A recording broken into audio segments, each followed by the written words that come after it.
everyone.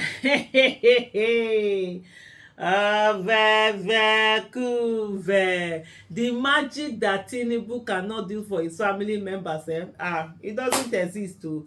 Oando's market value jumps from 70 billion naira to 1 trillion naira in Tinubu's first year as illegitimate president. As far as I'm concerned, they wrote president, but for me, it's always illegitimate president.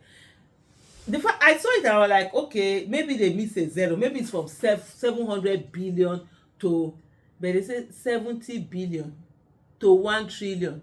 Just 1 year. Hey. We know the real people that Tinubu rigged the elections for. Definitely not the people that are shouting Emiloko. Owando's market value jumps from 70 billion naira to 1 trillion naira in Tinubu's first year. The market value of Oando PLC run by Bola Tinubu's nephew, Wole Tinubu, grew to record high from 74 billion naira in 2023 to 1 trillion naira as of September 2024, indicating more than 1,000% increase in valuation as Nigeria battled its worst case of living and fuel crisis. While a lot of companies have left Nigeria, the Tinubu's own, it is now they are growing. All the fertilizer, they are the only ones that are eating it. They are the only ones that know where it's from. The rest businesses are shrinking and shrinking and shrinking. Hey! Hey! While the nation was recording an exodus of multinational companies like pharmaceutical giants GlaxoSmithKline, Microsoft, and Diageo, due to Nigeria's harsh economic climate, Oando was leaving the league of companies generating billions of naira in revenues to 12 zeros. They're too big now to be doing 9 zeros. Now they've graduated to 12 zeros. Oando, an average performing oil company before Mr. Tinubu's illegitimate government, recorded 74 billion naira profit after tax in the financial year ended 2023, a stark contrast to the previous year when it recorded a loss after tax. Even the 2023, remember that Tinubu rigged this way and was sworn in 2023, May 2023. So there was before 2023 they made losses. So as soon as Tinubu came in, bros don land, food don full ground, they started making profit. Now the profit has double. It just was swelling as if bread that they put yeast, bread dough that they put yeast and kept on one place. It's swelling. But meanwhile, the rest of the citizens, the rest of businesses, the rest of companies, they have been shrinking. Some of them have been forced to leave Nigeria. Some of them have been forced to close down their businesses. But just over 1 year after Mr. Tinubu became president, illegitimate president by the way, the company's share price, which sold at 6 naira as of September 1st, 2023, saw its market value rocket to an all-high 92 naira. The latest valuation elevated Oando to the top 10 most capitalized companies on the Nigeria Stock Exchange. The profit surge comes after a People's Gazette January report exposed how Mr. Tinubu was plotting to transfer ENI's Nigerian assets to Oando in exchange for ENI's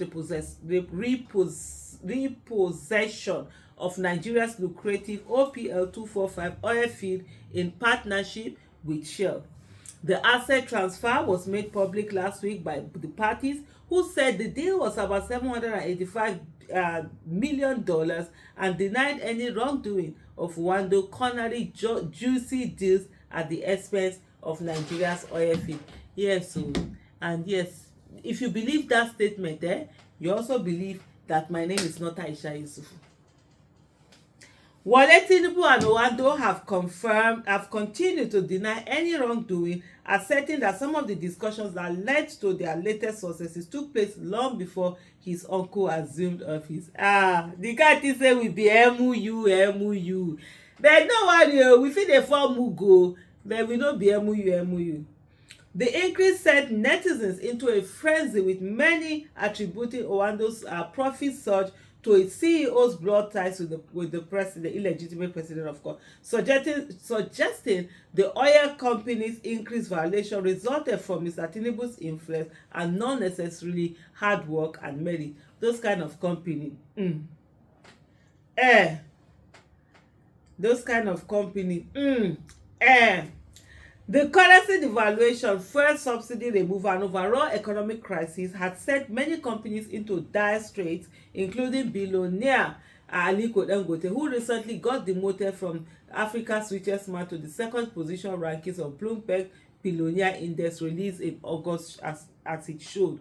Even Dangote became an advocate, he became an activist. He was always talking because of what he had been going through, seeing how the business has also dealt with him the way it has dealt with other people all this year without the government connection. But of course, people like Oando always had that government connection that they use. But this time, well, Tinubu is the big guy. He's the one doing all of this thing. And Dangote himself, Aliko Dangote, is slowly finding his way inside to get in there. I saw him thanking, Mr. Tinubu over this, over that.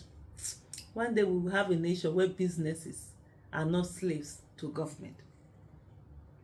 Oando is not the only business with ties to the Tinubu family that is doing well under the current administration. Earlier this year, Tinubu awarded a humongous road contract worth over 15 trillion naira to a company run by his son Sheyi and his friend Gilbert Chagri. The president, Tinubu awarded, not my president, definitely, Tinubu awarded the multi-trillion naira Lagos-Calabar Coastal Highway project contract to Gilbert Chagri's company High Tech, in which the first son, Sheyi Tinubu, sits on its board, a move that triggered furious reactions and nepotism accusations. The collective outrage and criticism from opposition figures like Atiku Abubakar, and I wonder why they only mention Atiku Abubakar. Definitely, he's not the only one who has spoken on this thing. Peter Obi really has spoken on this whole issue. He has even held this Tinubu's illegitimate government more to account. But this is one of the things they do with media. They take your name out. They deliberately will not mention. And then this is one of the things they are doing to Peter Obi, not to include him in there, to just not to have it in writing and negate and remove all the contributions that he has made and he's still making. But the good thing about life is that we have social media. Social media has democratized media and has given people opportunity for them to also document the things that they're saying and the things that they're doing. The collective outrage and criticism from opposition figures like Atiku Abubakar, I will put Mr. Peter Obi, the presidency denied nepotism or corruption accusations in handling federal contracts under the current administration. One of the things that I will always say to you, whenever presidency denies anything, it is actually true. Thank you so much for watching. Bye.